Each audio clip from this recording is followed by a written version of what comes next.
This is the law of mass action. So ಮುಂದೆ ನಾನು ಇದನ್ನ ಹೆಂಗೆ ಬರಿತೀನಿ? Rate of forward reaction ನಾನು ಹೆಂಗೆ ಶಾರ್ಟ್ ಫಾರ್ಮ್ ನಲ್ಲಿ ಬರಿತೀನಿ, ನೀವು ಫುಲ್ ಬರಿಬೇಕು. Proportionality sign ತೆಗೆದ್ರ Constant. is equals to sign along with the constant. Yes, sir. Is equals to Okay. K1 ಅಂತೀನಿ. K1 ಯಾಕೆ ಅಂತೀನಿ ಅಂದ್ರೆ ಈಗ ನಾನು ನೆಕ್ಸ್ಟ್ ಬ್ಯಾಕ್ವರ್ಡ್ ರಿಯಾಕ್ಷನ್ ಅಂತ ಬರೀತೀನಿ. ಅಲ್ಲಿ K2 ಅನ್ನೋದು. So K1 into concentration of A raised to A into concentration of B raised to B. Law of mass action ಹೆಂಗ ಅಪ್ಲೈ ಮಾಡೋದು ಅರ್ಥ ಆಗ? Yes, sir. ಈಗ ರೇಟ್ ಆಫ್ ಬ್ಯಾಕ್ವರ್ಡ್ ರಿಯಾಕ್ಷನ್ ಪೂರ ಬೋರ್ಡ್ ಕವರ್ ಆಗುತ್ತಂದ್ರೆ ರೇಟ್ ಆಫ್ ಯಾವ reaction? Backward reaction. Backward reaction ಏನಾಗುತ್ತೆ? C and D react to give A and D. So these are reactants ಯಾವ? C and D. C and D ಈ ಕಡೆ ಅದಾವ, ಈ ಕಡೆ ಇರೋ ಪ್ರಾಡಕ್ಟ್ಸ್ ಅವು Backward reaction. ನಾವು ಹಿಂಗ ಬರಾಕತ್ತಿಲ್ಲ, ಹೆಂಗ್ ಹೊಂಟಿವಿ? Yes, sir. ಹೆಂಗ್ ಹೊಂಟಿವಿ ಅಂದ್ರೆ C and D are reactants, A and B are Products. so rate of backward reaction is directly proportional to molar concentration of C raised to C into molar concentration of D raised to D. Because ಏನಿದೆ the law is a product of active masses of the reactants, and in this case under backward reaction case ಒಳಗ C and D are our reactants. Yes, sir. So this is a law of mass action applied for backward reaction. Proportionality sign ತೆಗೆದ್ರ K2. rate of BR ಅಂತ ನಾವು ಬರೀತೀವಿ, ನೀವು backward reaction ಅಂತ ಬರೀಬೇಕು is equals to K2 into concentration of C raised to C concentration of D raised to D. ಇಷ್ಟು ಬರೀತೀವಿ. ಅರ್ಥ ಆಗಿಲ್ಲ ಎಲ್ಲರಿಗೂ? Yes, sir. ಇಲ್ಲೇ ಕನ್ಸಿಡರ್ ದಿಸ್ ರಿಯಾಕ್ಷನ್ ಬರೀ ಕನ್ಸಿಡರ್ ದಿಸ್ ರಿಯಾಕ್ಷನ್ ಅಂತ ಬರೋದು ಇಲ್ಲಿಂದ ಕಂಟಿನ್ಯೂ ಮಾಡಿ. ಇದಕ್ಕೊಂದು ಡಬ್ಬಿ ಹಾಕ್ರಿ, ಇದಕ್ಕೊಂದು ಡಬ್ಬಿ ಹಾಕ್ರಿ.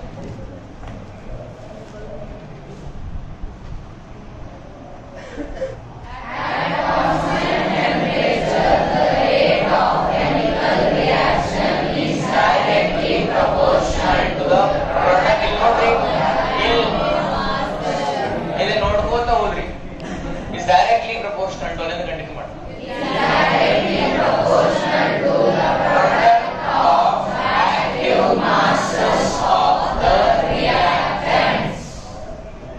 You reactants in case of forward reaction, you reactants in case of backward reaction. Okay. ಇದಕ್ಕೆ ರಿಲೇಟೆಡ್ ಇರೋ ನೆಕ್ಸ್ಟ್ ಟಾಪಿಕ್ ಕಲಿತೀವಿ, ಅದನ್ನ ಹೆಡಿಂಗ್ ಮಾಡ್ಕೊಳ್ಳಿ. Chemical equilibrium and equilibrium constant. Chemical equilibrium. Yes sir, you chapter ಹೆಸರು ಹೇಳಿದ್ರಿ. Chemical equilibrium and equilibrium constant. ಈ equilibrium ಬಗ್ಗೆ ಇನ್ನೊಂದೆರಡು ಪಾಯಿಂಟ್ ಕಲಿಯೋದೈತ್ರಿ, ಕಲಿತು ಮುಂದೆ ಹೋಗೋಣ. ಅಂದ್ರ ಆ equilibrium ಸ್ಟೇಟ್ ಅಚೀವ್ ಆದಾಗ, ಅಟೇನ್ ಆದಾಗ ಅಲ್ಲಿ ಏನೇನಾಗ್ತದೆ ಏನೇನಾಗಂಗಿಲ್ಲ ಅಂತ ಕಲಿಯೋದೈತಿ. ಏನ್ ಹೆಡಿಂಗ್ ಹಾಕೋರಿ ಹಾಕೊಂಡ್ರಿ? Chemical equilibrium and equilibrium constant.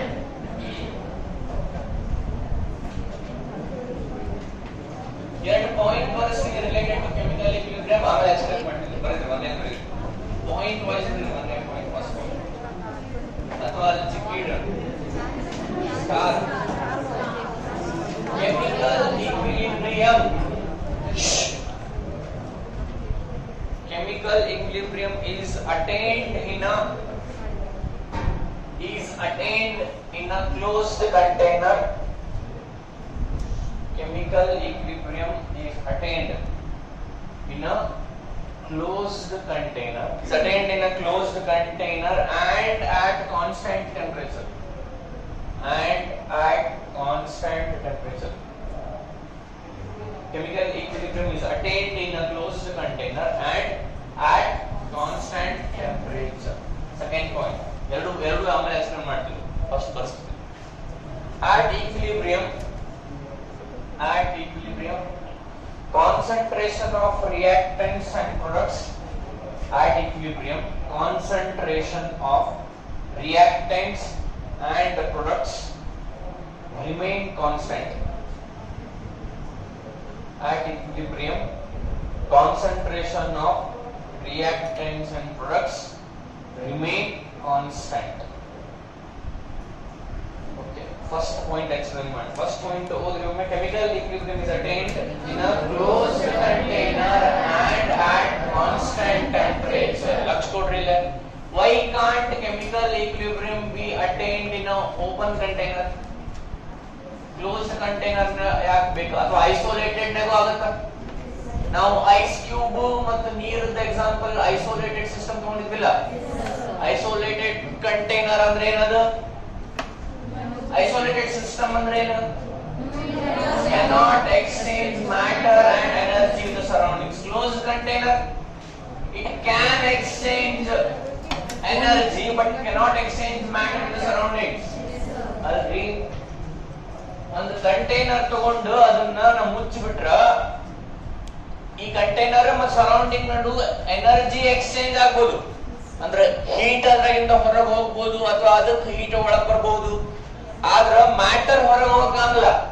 ಅಂದ್ರೆ ಏನು? ಇದ್ರ ನೀರ್ ತಗೊಂಡು ಅದನ್ನ ಕುದಿಸಿದ್ರ ಅದಕ್ಕೆ ಬೆಂಕಿ ಹಚ್ಚಿದ್ರ ನೀರ್ ಏನಾಗತ್ರಿ? ವೇಪರ್ಸ್ ಆಗಿ ಕನ್ವರ್ಟ್ ಆಗತ್ತ. ಆ ವೇಪರ್ಸ್ ಹೊರಗೆ ಹೋಗುತ್ತಾನ ಅಂದ್ಬಿಟ್ಟು ಈ ಕಂಟೈನರ್ ಬಿಟ್ಟು ಹೊರಗೆ ಹೋಗುತ್ತಾನ? ಯಾಕ? ಮುಚ್ಚಿದ ಮೇಲೆ ಇಲ್ಲೇ ಬಡಿದ ಪೇಪರ್ ಬಡದು ಸ್ವಲ್ಪ ಬಿಟ್ಟು ಕಂಡೆನ್ಸ್ ಆಗಿ ಅದ್ರಾಗ ಬೀಳುತ್ತೆ. ಹೌದಲ್ಲ? ಮ್ಯಾಟರ್ ಎಕ್ಸ್ಚೇಂಜ್ ಆಗಂಗಿಲ್ಲ ಬಟ್ ಎನರ್ಜಿ ಎಕ್ಸ್ಚೇಂಜ್ ಆಗ್ಬೋದು. ಅದು closed container. So equilibrium maintain ಆಗ್ಬೇಕಂದ್ರೆ ಐಸೋಲೇಟೆಡ್ ಸಿಸ್ಟಮ್ ಇರಬೇಕು, ಕ್ಲೋಸ್ಡ್ ಸಿಸ್ಟಮ್ ಇರಬೇಕು. ಓಪನ್ ಸಿಸ್ಟಮ್ ಇದ್ರೆ ನಡೆಯಂಗಿಲ್ಲ. ಎದಕ್ಕೆ?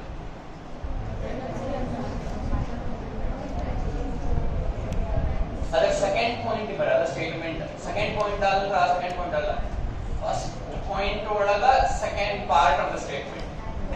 at constant temperature. ಲಕ್ಷ ಕೊಡ್ರಿ, ಈಕ್ವಿಲಿಬ್ರಿಯಂ ಮೇಂಟೈನ್ ಆಗ್ಬೇಕಂದ್ರೆ ಟೆಂಪರೇಚರ್, ಪ್ರೆಷರ್, ಇನ್ನೊಂದಿಷ್ಟು ಪ್ಯಾರಾಮೀಟರ್ಸ್ ಕಾನ್ಸ್ಟೆಂಟ್ ಇರಬೇಕು, ಚೇಂಜ್ ಆಗಬಾರ್ದು. ಹಂಗ ಚೇಂಜ್ ಆಗಬಾರ್ದು, ಅವನ ಪ್ಯಾರಾಮೀಟರ್ಸ್ ಹಂಗ ಇಡಬೇಕು ಅಂದ್ರೆ ನಮಗೆ ಕ್ಲೋಸ್ ಕಂಟೈನರ್ ಮತ್ತೆ ಐಸೋಲೇಟೆಡ್ ಕಂಟೈನರ್ ಬೇಕು. ಕ್ಲೋಸ್ ಸಿಸ್ಟಮ್ ಅಥವಾ ಐಸೋಲೇಟೆಡ್ ಸಿಸ್ಟಮ್ ಬೇಕು. ಓಪನ್ ಸಿಸ್ಟಮ್ ಇತ್ತಂದ್ರೆ we cannot maintain these parameters constant.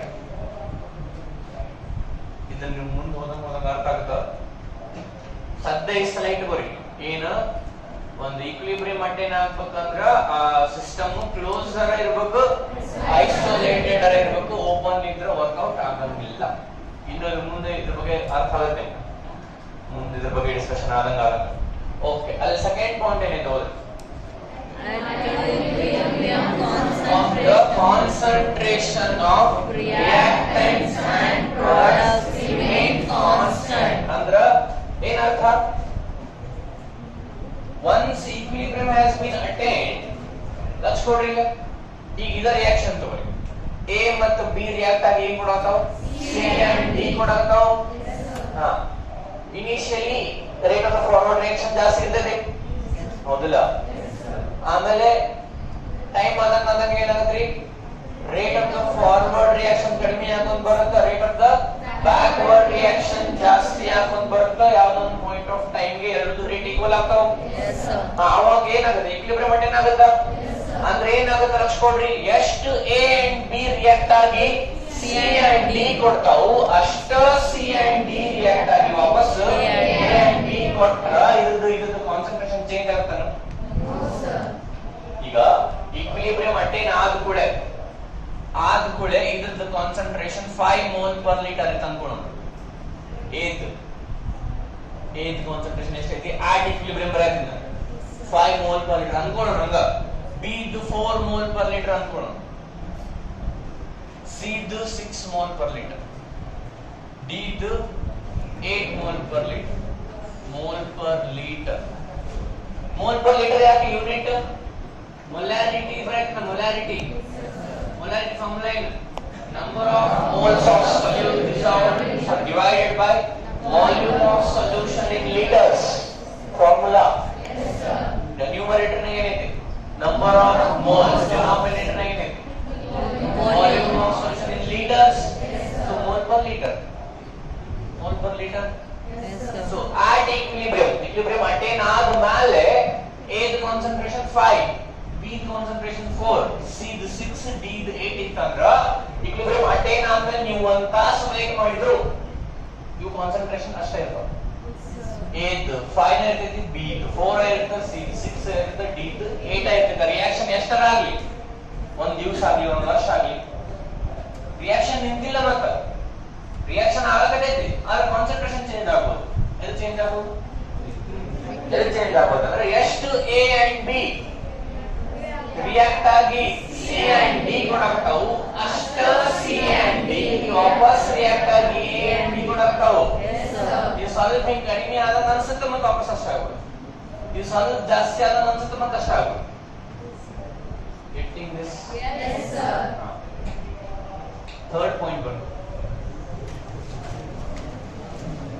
ಇದು ಆಲ್ರೆಡಿ ಗೊತ್ತೈತಿ ಅಂದ್ರೂ ಬರ್ಸ್ತೀನಿ. chemical equilibrium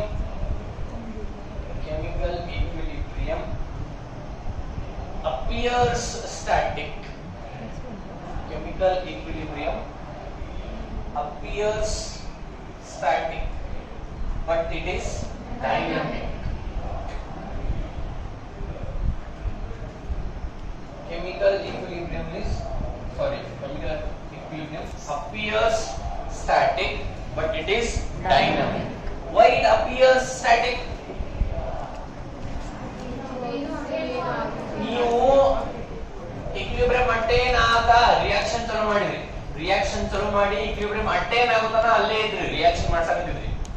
equilibrium ಅಟ್ಟೇನ್ ಆದ್ಕೂಳೆ ನಿಮ್ಗ ಏನಾಯ್ತು, ಓಕೆ equilibrium ಅಟ್ಟೇನ್ ಆಗೈತಿ, ನನ್ ಸ್ವಲ್ಪ ನಷ್ಟ ಆಗಿಲ್ಲ, ಹೋಗಿ ನಾಷ್ಟ ಮಾಡ್ಬಿಡ್ತೀನಿ, ಹೋಗಿ ಇಡ್ಲಿ ತಿಂದು ಚಾಗಿ ಕುಡಿದು ವಾಪಸ್ ಬಂದ್ರ ನೋಡ್ತೀರಿ ಇದು ಏನಿತ್ತು 5 mole per liter ಇತ್ತು. ಹೋಗು ಮುಂದ ವಾಪಸ್ ಬಂದಾಗು 5 mole per liter ಐತಿ.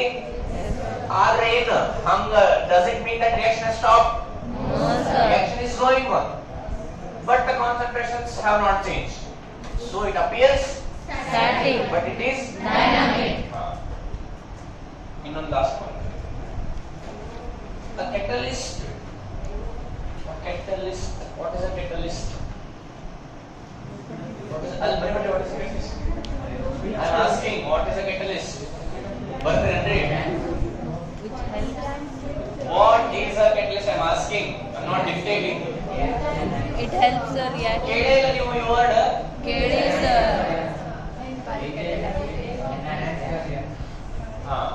ಅಗದಿ ಸರಳ ಹೇಳೋದಾದ್ರ ಲಕ್ಷ ಕೊಡ್ರಿ. A catalyst is something which speeds up the reaction. ಅಗದಿ ಬೇಸಿಕ್ ಹೇಳೋದು, ಅದಕ್ಕಿನ್ನೂ ಬಹಳ ಪ್ಯಾರಾಮೀಟರ್ಸ್ ಅದಾವ, ಬಟ್ ಅಗದಿ ಸರಳ ನಮ್ಮ ನಿಮ್ಮ ಅಂಡರ್ಸ್ಟ್ಯಾಂಡಿಂಗ್ ಗೆ. ಅಂದ್ರೆ ಒಂದು ರಿಯಾಕ್ಷನ್ 4 ತಾಸನೇ ಮುಗಿತು ಅನ್ಕೋರಿ, ಅದನ್ನ 1 ತಾಸನೇ ಮುಗಿಸ್ಬೇಕು ನನಗೆ ಇದನ್ನ catalyst ಆಗ ಅರ್ಥ ಆಗ? ಈಗ ಹಿಂಗಿದಂಗ ನಿಮ್ಗೆ ಏನೋ ಒಂದು ಪ್ರಾಬ್ಲಮ್ ಕೊಟ್ಟು ಒಂದು ಪ್ರಾಬ್ಲಮ್ ಸಾಲ್ವ್ ಮಾಡಿ, ಅದರ್ ಟೈಪ್ ಪ್ರಾಬ್ಲಮ್ ಕೊಟ್ಟಿನಿ ನಿಮ್ಗ, ಸಾಲ್ವ್ ಮಾಡ್ರಿ ನೀವು ಅಂತ ಹೇಳಿ ನಾ ಇಲ್ಲೇ ನಿಂತ್ರ 2 ನಿಮಿಷ ಸಾಲ್ವ್ ಮಾಡಿ ಪ್ರಾಬ್ಲಮ್. ನಾನು ಸಾಲ್ವ್ ಮಾಡ್ರಿ ಅಂತ ನಾ ಬುಕ್ ಎಲ್ಲ ಇಟ್ಟು ಸ್ವಲ್ಪ ನಾನು ನೀರು ಕುಡಿದು ಬರ್ತೀನಿ ತಡ್ರಿ ಅಂತ ನಂಗೆ ಹೋದ್ರ 10 ನಿಮಿಷ ಮಾಡ್ತೀವಿ ಸಾಲ್ವ್. ಫಸ್ಟ್ 2 ನಿಮಿಷ ಮಾತಾಡ್ತೀವಿ, ಹೋಗ್ಯಾನೆ ಈಗ. ಸೊ ನಾನು catalyst ಇಲ್ಲ. If I am present here, the problem will be solved in 2 minutes. The reaction will be completed in 2 minutes. Yes, sir. If I am not here, it takes 10 minutes. So, nana catalyst. Yes, sir. So, catalyst ಕೆಲಸ ಏನು? Speed up the reaction. Basically ಹೇಳೋದಾದ್ರೆ ಒಂದು reaction ಬಹಳ ತಿಳಿದಿದ್ದ ನಮ್ಗೆ ಅಷ್ಟೊತ್ತನ wait ಮಾಡಕ್ ಆಗಲ್ಲ, ಲಘು ಮುಗಿಸಬೇಕು ಅಂದ್ರೆ catalyst ಯೂಸ್ ಮಾಡಿ. catalyst ಇದಕ್ಕೆ ಇನ್ನೂ ಬಹಳ ಎಕ್ಸ್ಪ್ಲನೇಷನ್ ಕೊಡಬಹುದು, ಬಟ್ ಬೇಸಿಕ್ ಇದೆ. ಓಕೆ, a catalyst ಈ ಬರ್ಕೊಳ್ಳಿ. A catalyst does not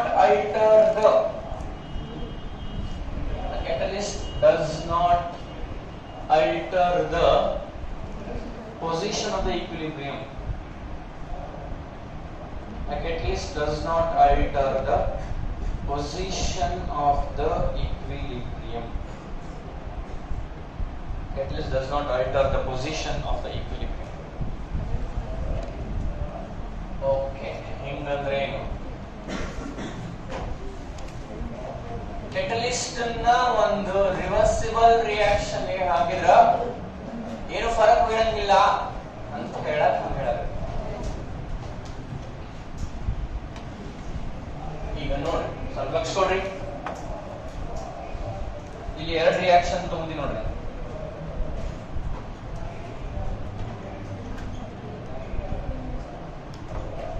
ಇದಕ್ಕೂ ಏನ್ ಡಿಫರೆನ್ಸ್ ಸರ್? ಇದು ರಿವರ್ಸಿಬಲ್ ರಿಯಾಕ್ಷನ್, ಇದು ರಿವರ್ಸಿಬಲ್ ರಿಯಾಕ್ಷನ್. ಈ ರಿಯಾಕ್ಷನ್ 5 ತಾಸ್ನಾಗ ಆಗ್ತಿತ್ತು ಅಂದ್ರ ಇದಕ್ಕೆ ಕೆಟಲಿಸ್ಟ್ ಹಾಕಿ 1 ತಾಸ್ನಾಗ ಮುಗಿಸಬಹುದು. ಈ ರಿಯಾಕ್ಷನ್ ಗೆ 5 ತಾಸ್ನಾಗ ಆಗೋದಿತ್ತು ಅಂದ್ರ ಅದಕ್ಕೆ ಕೆಟಲಿಸ್ಟ್ ಹಾಕಿ ನಾ ಏನು ಮಾಡಕ್ ಬರಲಿಲ್ಲ, 1 ತಾಸ್ನಾಗ ಮುಗಿಸ್ತೀನಿ ಅಂದ್ರ ಆಗಲ್ಲ. ಯಾಕಂದ್ರೆ ಆ ಕೆಟಲಿಸ್ಟ್ ಏನ್ ಮಾಡ್ತದೆ? Rate of the forward reaction ಅನ್ನು ಇನ್ಕ್ರೀಸ್ ಮಾಡ್ತೈತಿ, at the same time rate of the backward reaction ಅನ್ನು ಇನ್ಕ್ರೀಸ್ ಮಾಡ್ತೈತಿ. ಹೌದಾ? ಸೊ ಈಕ್ವಿಲಿಬ್ರಿಯಂ ಲಘು ಅಟೈನ್ ಆಗ್ಬಹುದು, ಆದ್ರೆ ರಿಯಾಕ್ಷನ್ ಲಘು ಮುಗಿಯಂಗಿಲ್ಲ. ಅದ್ರಲ್ಲೇ ಕೆಟಲಿಸ್ಟ್ ಅನ್ನು ಯಾವಾಗ ಯೂಸ್ ಮಾಡಬಹುದು? ರಿವರ್ಸಿಬಲ್ ರಿಯಾಕ್ಷನ್ ಇದ್ದಾಗ ಯೂಸ್ ಮಾಡಬಹುದು. ಇಲ್ಲೆಲ್ಲ ಲಘು ಮುಗಿಸ್ತೀನಿ ರಿಯಾಕ್ಷನ್ ಅಂತ ಇಲ್ಲಿ ಹಾಕಿದ್ರೆ ಫರಕ್ ಬೀಳಂಗಿಲ್ಲ ಅನ್ನೋದು ಅದು point.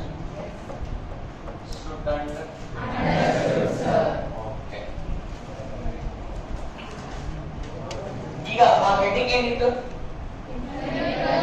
Chemical equilibrium and equilibrium constant. So ಈ ಕೆಮಿಕಲ್ ಈಕ್ವಿಲಿಬ್ರಿಯಂ ಬಗ್ಗೆ ಒಂದು 2-3 ಪಾಯಿಂಟ್ ಬರೋದು ಅರ್ಥ ಮಾಡ್ಕೊಳ್ಳೋದು. 4 ಪಾಯಿಂಟ್ ನಾವು ಅರ್ಥ ಮಾಡ್ಕೊಳ್ಬೇಕು. ಈಗ ಈಕ್ವಿಲಿಬ್ರಿಯಂ ಕಾನ್ಸ್ಟೆಂಟ್ ಅಂದ್ರೆ ಏನು ಅಲ್ಲಿ ಹೋಗೋಣ. ಸೊ ಅದೊಂದು ಸ್ವಲ್ಪ ಸಣ್ಣ ಡಿರೈವೇಶನ್ ಅಂತ ಮಾಡೋದಂತ. ಸೊ ಕನ್ಸಿಡರ್ ದ ರಿಯಾಕ್ಷನ್, ಬರೀ consider the reaction. Sir equilibrium ಜಲ್ದಿ ಅಟೆಂಡ್ ಆದ್ರೆ ಮತ್ತೆ ರಿಯಾಕ್ಷನ್ ಜಲ್ದಿ ಮುಗಿಯತ್ರಿ ಸರ್? ಈಕ್ವಿಲಿಬ್ರಿಯಂ ಜಲ್ದಿ ಅಟೈನ್ ಆದ್ರೆ ಒಂದು ಕ್ವಶನ್ ಕೇಳ್ಯಾರ ನೋಡ್ರಿ. ಈಕ್ವಿಲಿಬ್ರಿಯಂ ಜಲ್ದಿ ಅಟೈನ್ ಆದ್ರೆ ಜಲ್ದಿ ಮುಗಿಯಂಗಿಲ್ಲ ಅಂದ್ರೆ ರಿಯಾಕ್ಷನ್ ಮುಗಿಯಂಗಿಲ್ಲ. ಈಕ್ವಿಲಿಬ್ರಿಯಂ ಅಟೈನ್ ಆದ್ರೆ ರಿಯಾಕ್ಷನ್ ಮುಗಿಯಂಗೇ ಇಲ್ಲ. ಲಕ್ಷ ಕೊಡ್ಬೇಕಿಲ್ಲ ಎಲ್ಲರೂ. ಅದು ಜಲ್ದಿ ಅಟೈನ್ ಆಗ್ಲಿ ಈಕ್ವಿಲಿಬ್ರಿಯಂ, ಸ್ಲೋ ಆಗಿ ಅಟೈನ್ ಆಗ್ಲಿ, ಒನ್ಸ್ ಲಕ್ಷ ಕೊಡ್ಬೇಕು. Once the equilibrium has been attained, the reaction won't go to completion.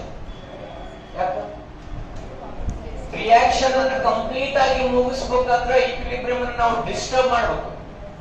Equilibrium ನಾಗ ಉಳಿತು ಅಂದ್ರೆ ರಿಯಾಕ್ಷನ್ ಮುಗಿಯಂಗಿಲ್ಲ. ಎದಕ್ಕೆ ಮುಗಿಯಂಗಿಲ್ಲ? ಎದಕ್ಕೆ ಮುಗಿಯಂಗಿಲ್ಲ ರಿಯಾಕ್ಷನ್? ಅದು ಸರಳ. ಇಷ್ಟೊತ್ತು ನಾನು ನಿಮ್ಗೆ ಏನೇನು ಹೇಳಿದ್ರೆ ಅದ್ರ ಮೇಲೆ ನೀವು ಆನ್ಸರ್ ಮಾಡ್ಬೇಕು. ರೋಲ್ ನಂಬರ್ 5 ಕೂಡ್ರಿ. ಈಕ್ವಿಲಿಬ್ರಿಯಂ ಅಟೈನ್ ಆತು ಅಂದ್ರ ಆ ರಿಯಾಕ್ಷನ್ ಕಂಪ್ಲೀಷನ್ ಗೆ ಹೋಗಂಗಿಲ್ಲ, ಮುಗಿಯಂಗಿಲ್ಲ. ರಿಯಾಕ್ಷನ್ ಎದಕ್ಕೆ ಮುಗಿಯಂಗಿಲ್ಲ? until and unless we disturb the equilibrium, the reaction won't go to completion. The reaction won't complete. Why?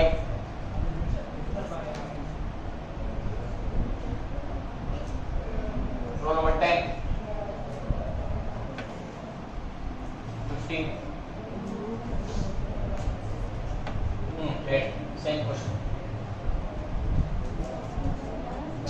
ಇಷ್ಟೊತ್ತನ ಹೇಳಿದ್ರ ಮೇಲೆ ಸರಳ ಕ್ವಶನ್ ಕೇಳಿದ್ರ 17 417 ಹಾ ಹಾ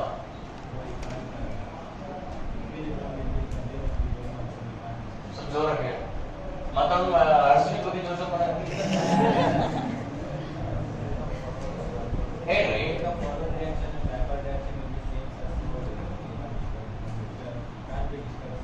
Can't be disturbed. Only if the equilibrium is disturbed, reaction ಮುಂದೆ ಹೋಗುತ್ತೆ. If the reaction is not disturbed, if the equilibrium is not disturbed, the reaction won't complete. Why? ಎಷ್ಟು reactants products ಕೊಡಾತಾವು ಅಷ್ಟ ಪ್ರಾಡಕ್ಟ್ಸ್ ವಾಪಸ್ reactants ಕೊಡಾಕತ್ತಾವ. ಅದನ್ನ ಯಾವಾಗ ಮುಗಿಬೇಕದ? ಅದು ಮುಗಿಬೇಕಂದ್ರೆ ಏನ್ ಮಾಡ್ಬೇಕು? ಈಕ್ವಿಲಿಬ್ರಿಯಂ ಕೆಡಿಸ್ಬೇಕು. ಡಿಸ್ಟರ್ಬ್ ಮಾಡು. ಆ ಸಿಸ್ಟಮ್ ಗೆ ಲೈಕ್ ಆಗಂಗಿಲ್ಲ. ನಿನಗೆ ಲೈಕ್ ಆಗಂಗಂದ್ರೆ ನಾವು ರಿಯಾಕ್ಷನ್ ಮುಗಿಸೋದು. ನಾ ಇದನ್ನ ಕೊಡ್ತೀನಿ, ವಾಪಸ್ ಅವ್ನು ಕೊಡ್ತೀನಿ, ನೀನು ಕೊಡ್ತೀನಿ, ನಾ ಏನ್ ಮಾಡ್ಲಿ? ನೀವು ಆಟಾಡ್ಕೊಂಡು ಕುಂದ್ರೆ ನಾ ಹೋಗ್ತೀನಿ ನನ್ನ ಮನೆಗೆ. ಪಿ ಟೀಚರ್ ಎದಕ್ ಬೇಕು? ಪಿ ಕ್ಲಾಸ್ನಾಗ ನೀವು ಆಟಾಡ್ಕೊರಿ. ನಿಮ್ಗೆ ಯಾವ್ದು ಬೇಕಾ ಥ್ರೋಬಾಲ್ ಬೇಕಾ throwball, net ಕಟ್ಕೋರಿ ಆಡ್ಕೋರಿ.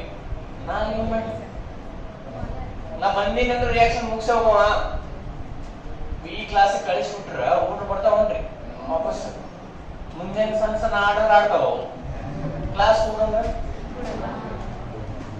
Sir time sir 11:30 ಆಯ್ತು ಸರ್. ಹಿಂಗ ಆಗ್ತೀರನ್ನ ಅಲ್ಲ ಆಟ ಆಡೋ ಮುಂದ ನಿಮ್ಗ ನಮಗ ಲೋಯರ್ ಸ್ಕೂಲ್ ಹೇಳಿದ್ರಿ 4ರಿಂದ 3:30 4:00 ಹಿಂಗ ಏನಿರ್ತಿತ್ತು. ಲಾಸ್ಟ್ ಬಿಡದ ಸೆಕೆಂಡ್ ಲಾಸ್ಟ್ ಬಿಡಿರ್ತಿತ್ತು ಪಿ ಪೀರಿಯಡ್. ವಾರಕ್ಕೆ 2 ಇರ್ತಿದ್ವು. ಹೇಗಿರ್ತಿದ್ವು ನಿಮ್ಗೊಂಗ 3 ಓಕೆ ಹೆಚ್ಚು ಕಮ್ಮಿ ಇರ್ತಿದ್ವು, 2 ಅಥವಾ 3. ಸೊ ಅಲ್ಲಿ ಹೋದ್ಕೂಳೆ ಟೈಮ್ ಆಗಿರ್ತೈತಿ ಅಂದ್ರೂ ಆಟ ಮುಗಿದಿರಂಗಿಲ್ಲ. ಅವಾಗ ನೀವ ಹೇಳ್ತಿರ್ತೀವಿ ಹೋಗಿ ಸರ್ ಟ್ರೈ ಮಾಡ್ತೀವಿ, ನಾವೆಲ್ಲರೂ ಬರೋಣ್ರಿ ಅಲ್ಲಿ ನಿಂತು ಹೊಯ್ಕೋಬೇಕು ಮಾಸ್ತರ್. ಬರ್ತಿರ್ಲಿಲ್ಲ ನೆಕ್ಸ್ಟ್ ಬಿಟ್ ಟೈಮ್ ಅಂತಂದ ಕ್ಲಾಸ್ನಾಗ ಉಂಟ್ರ ಹೇಳ್ತಾರ ಸರ್ ಟೈಮ್ ಆದ್ರಿ. ಸೊ ಇವ್ ಬಿಟ್ಬಿಟ್ರ ನಾ ಇದಾದೆ ನೀನಾದ ನೀನ. So if the reaction has to go for completion, if the reaction has to be completed, what should we do? Disturb the equilibrium. We should disturb the equilibrium. How and why and what, these questions will be answered later. Satya nimage arth aata? Yes sir.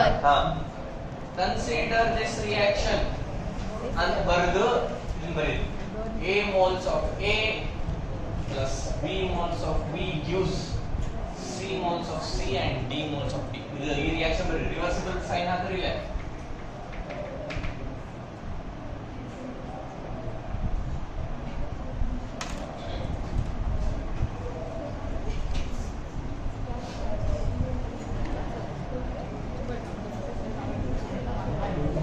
Bardri a reaction? Yes sir. Consider this reaction taking place in a closed vessel.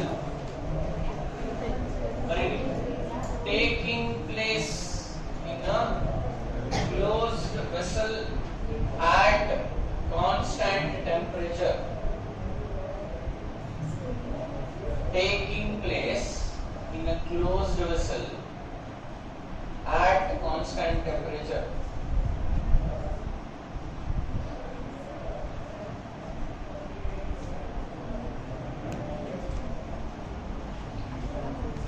Closed vessel है equilibrium maintain आपको closed ಬೇಕಲ್ಲ. Yes sir. केड़ा by law of mass action, by ಈ ಕಲ್ತಿದ್ಲಲ್ಲ. Yes sir. by law of mass action,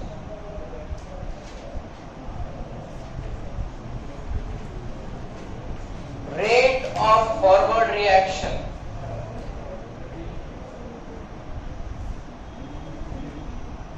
by law of mass action ಬರದ next line ನೇ ಬರಿ. ಇವ್ರು ನಾವು ಅಲ್ಲೇ ಬರ್ಬಿಟ್ವಿ. Yes sir. Yes. Rate of forward reaction ಅಂತ ಬರೆದು ಅದ್ರ ಕೆಳಗ ಆ ರೇಟ್ ಆಫ್ ಫಾರ್ವರ್ಡ್ ರಿಯಾಕ್ಷನ್ ಗೆ ನಾನು V1 ಅಂದಿದ್ದೆ. R1 ಅನ್ಬೋದಿತ್ತು, V1 R rate velocity and V1 is equals to ಏನ್ ಬರೀತೀರಿ?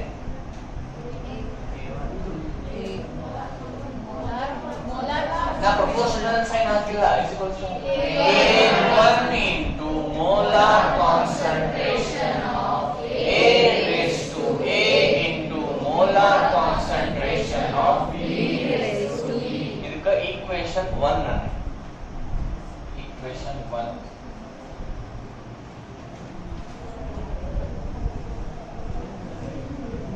Other next line mega rate of backward reaction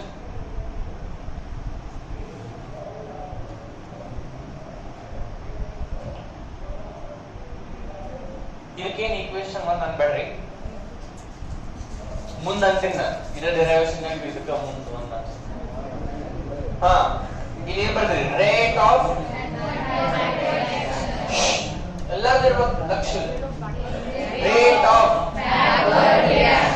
ಅದ ನೆಕ್ಸ್ಟ್ ಲೈನ್ ನಾಗ V2 is equals to K2 into concentration of C raised to C into concentration of D raised to D. ಬರೆದಿರ್ಲಿಕ್ಕನ yes sir next ಏನ್ ಬರಿಬೇಕು ಅಂದರ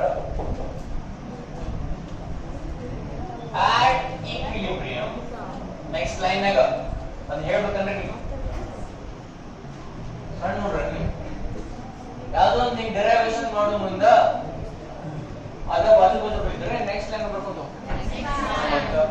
at equilibrium rate of forward reaction is equal to rate of backward reaction.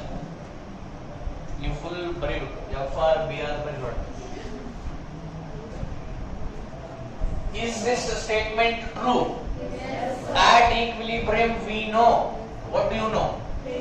Rate of forward reaction is equal to rate of backward reaction. ಅದನ್ನ ನಾ ಏನ್ ಮಾಡ್ತೀನಿ ಇದು rate of forward reaction ಹೌದಲ್ಲ ಇದು ರೇಟ್ ಆಫ್ ಬ್ಯಾಕ್ವರ್ಡ್ ರಿಯಾಕ್ಷನ್ ಹೌದಲ್ಲ this is equals to this ಮಾಡ್ತೀನಿ ಅಂದ್ರೆ ಏನು V1 is equals to V2 ಅಥವಾ ಎರಡು LHS ಈಕ್ವಲ್ ಮಾಡ್ಕೋಬಹುದು ಅಥವಾ ಎರಡು RHS ಮಾಡ್ಕೋಬಹುದು K1 into V1 ಇದ್ರೆ ಏನು ಬರಬೇಕು K1 into concentration of A raised to A into concentration of B raised to B is equals to V2 ಇದ್ರೆ ಏನು ಬರಬೇಕು V2 ಇದ್ರೆ ಏನು ಬರಬೇಕು ಹೇಳಿ K2 into concentration of C raised to C into B raised to B raised to D ಇದಕ್ಕ equation 1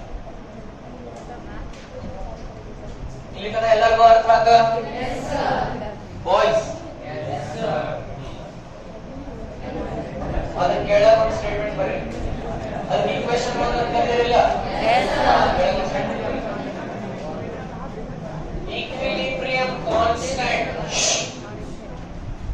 equilibrium constant is the ratio of equilibrium constant is the ratio of rate constant of the forward reaction. Equilibrium constant is the ratio of rate constant of the forward reaction to the rate constant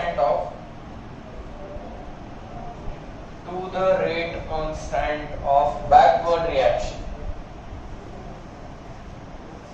Equilibrium constant is the ratio of rate constant of the forward reaction to rate constant of the backward reaction, and it is denoted by Kc. It is denoted by Kc. K subscript naga C. Kc. Subscript. Mal brothers superscript.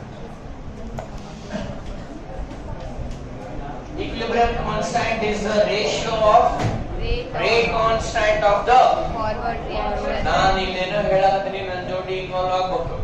Rate constant of the forward reaction to the rate constant of the backward reaction, and it is denoted by Kc. Can I write Kc is equals to K1 by K2? Yes sir. ಇದಾ statement ಹೇಳಿದ ಓದ್ರಿ ಅಂದ್ರೆ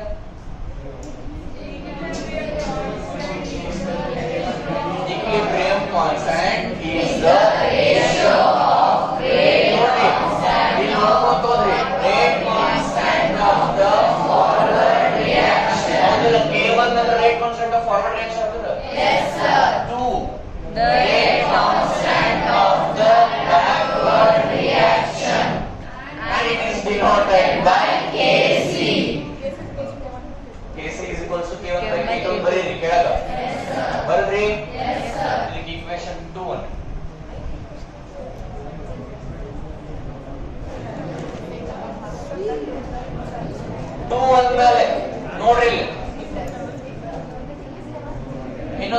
problems ತಗೊಳ್ಳಂತ್ರಿ boys? ತಗೊಳಂಗಿಲ್ಲ ಅನ್ನೋ confidence ಮೇಲೆ from 1 and 2 can I write this please? ಇನ್ನೊಂದು 2 minutes ಮುಗಿಸಿ. Kc is equals to K1 by K2. ಈಗ ನೋಡ್ರಿ, ಈ K2 ಈ ಕಡೆ ತಗೊಂಡ್ಬರ್ರಿ, ಇದ್ರೊಳಗೆ ಲಕ್ಷ ಕೊಡ್ರಿ, ಇದ್ರೊಳಗೆ K2 ಈ ಕಡೆ ತಗೊಂಡ್ಬರ್ರಿ, ಈ ಪಾರ್ಟ್ ನಾ ಕಡೆ by. Concentration of C raised to C into D raised to D divided by ಈ ಪಾರ್ಟ್ ನಿಲ್ವರಿ, ಇದು ನಿಲ್ ತಗೊಂಬರ್ರಿ. ಇದು ಈ ಕಡೆ ಬಂದ್ರೆ K1 by K2 ಆಯ್ತು, ಅದು ಆ ಕಡೆ ಹೋದ್ರ C raised to C into D raised to D divided by A raised to A into B raised to B. ಇಲ್ಲಿ ತನಕ ಎಲ್ಲರಿಗೂ ಅರ್ಥ ಆಯ್ತಾ? ಇದು ಬರೆದು ಇದಕ್ಕೊಂದು ಡಬ್ಬಿಂಗ್ ಹಾಕಿ ಇಡ್ರಿ, ಮುಂದಿನ ನೆಕ್ಸ್ಟ್ ಕ್ಲಾಸ್ ಒಳಗೆ ಕಂಟಿನ್ಯೂ